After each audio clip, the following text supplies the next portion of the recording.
Good morning guys, gals and non-binary pals, how are you all doing today? My name is Infobread, and for the past several weeks I've been quite fascinated by the Void Cube and its mechanism specifically. On the surface, it does look fairly simple. It's like a 3x3 with a hole poked in the middle, and yet it can still turn. Main question is how? Now the short answer is rails. If you already know what that means, then there's no point watching this video. But I do want to quickly explain the difference between rails, which is what this thing uses, and what is known as shells, which is what pretty much most puzzles use. I can show this in CAD software as well. So the mechanism starts from the outside, goes into the puzzle a little bit, moves around, back in, and then goes all the way down to the middle of the actual cube itself, not just this outer face. So there's one stick out bit on the top layer, and obviously there's the same stick out bit on the side layer. That mechanically stops the piece from now being lifted straight up. So this won't happen. There's a spring in this puzzle, so it is slightly flexible, but that's not the point. So we have one axis constrained from moving straight up, and we have another axis constrained from moving to the side. So we have this constrained in two axes, but not the third, so I can still move in a circular arc in the one axis that's not constrained. That is overly simplified how a shell's mechanism works. For a rail's mechanism, it is remarkably similar. The two constraints are actually on the same piece. Again, here I can show you the difference between a normal puzzle and a rail. You can see there is an extra lip on the outside, and that really is the main thing holding everything in place. So as is quite important with puzzle design, you need to start with something simple and then slowly go upwards. So I made my own. This one you can see is a void cube. It is very slightly bigger, that's not really the point. But one interesting thing about this is lack of centers, obviously. So really, how do you assemble this thing is another thing. You cannot just take a piece out, because there's hooks in every single one of the piece. That's by definition how it holds everything together. For this 3x3 cube at least, these two color edges are split in half, effectively like a center cap using a pressure fit design. So this is it, a 3x3, specifically a Fisher cube. I made this one mostly as a test to see if the mechanism works, and it does. But also I looked in the Twisty Puzzle Museum, and there are remarkably few void puzzles, and even fewer void shape mods of 3x3s. Especially if you compare that to a regular 3x3 mechanism. But it's a shape mod, and it turns like one. Pretty simple. Movement is actually quite stiff, because this was my first attempt, but instead of making a second attempt, I move on to something completely different. A Dino Cube, or technically a Curvy Campino Rainbow Cube. It has a lot of different names, that's not important. Once again, technically not my invention, because a mass-produced Dino Cube already exists. This one has the void going through the cube face center right there. And that one actually used a completely standard shell mechanism with screws in the corner. It's just a hole poked in the middle. This one has a hole poked in the corner. So, it can turn on the corners.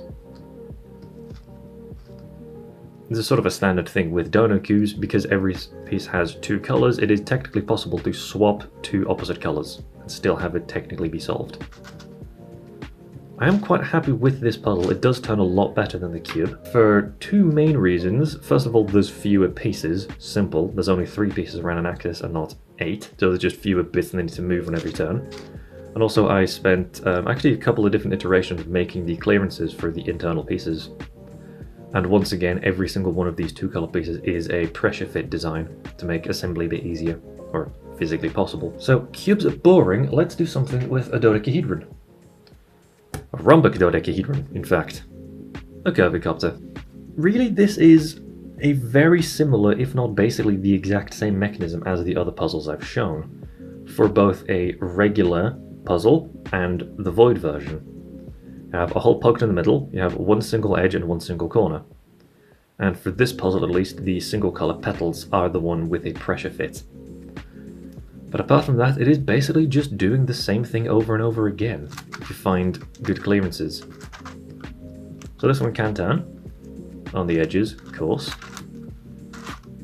It's a little bit stiff, and this possibly is due to the amount of pieces they need to move, and because it's genuinely fairly big, so you can slightly squish it and hear the plastic like squish.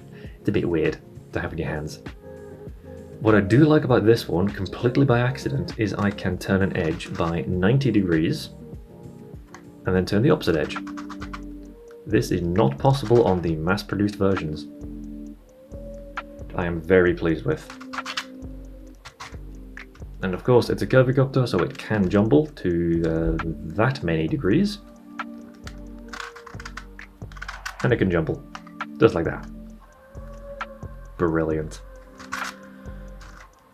I'm quite happy with this. Breaking in after the very first assembly took a lot of effort, but now that everything's together, it is really stable. I am genuinely really pleased with this puzzle. So if I combine all of my knowledge from clearances and slightly adjusting the mechanism in place, I have almost to the final one. Going sort of back to basics, the Void Pentahedron, inspired by the mass-produced Shengshao Pentahedron, with a hole poked in the middle. There's nothing much I can say here, it's the same mechanism over and over again. But I am very happy with this, just because of how physically small it is. It's near enough the same size as the mass-produced pentahedrons as well. I've solved all of these, by the way, and this one's really nice, just because of how small it is. And unlike a cheese puzzle, this one can only turn up 120 degrees, so like that. Must turn there.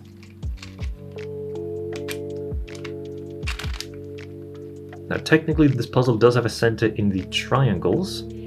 It is very small and just in a triangle shape, so I didn't bother making a hole in this, because otherwise there would not really be all that much material holding everything in place. And it might actually break. Let's put this back. There you go. So if I want to make a second version just physically bigger to poke a hole in the middle, I might do that, I might not. One final design. And at the beginning of the video I technically lied. This is not a void cube. It is a cube and it has a square void in the middle, but it does not turn on the face. This is a void O cube, inspired by the O cube by Oscar van Deventer. And turns like this. It's a dino cube. This is the exact same mechanism as my other void dino cube.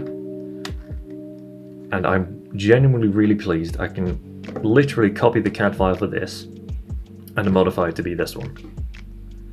Theoretically, I can swap the pieces. That's what I mean, these are identical mechanisms. This one does turn really well as well. You're not really going to notice this on video, but you might be able to see the actual mechanism here. And what I am most impressed by, sort of by accident as well, is the corners have the rail, you can see, and this edge needs to skip over from one rail to the second one. And it can just do that. I'm very pleased with this design. That are all of my void puzzles. Thank you for watching, and I'll see you next time. Goodbye.